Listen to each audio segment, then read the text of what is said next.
at the Nature Fun Ranch, the Rotary Club of Barbados, and we're split into two groups. Team A is doing horse grooming and dealing with pens that would have pigs, goats, horses, and sheep.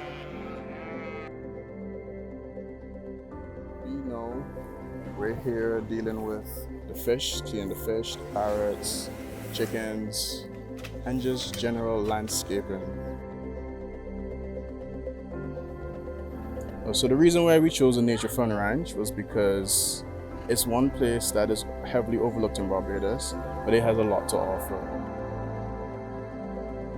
We gave up our Saturday morning to assist them, but of course, this is something that you can do whenever you have free time.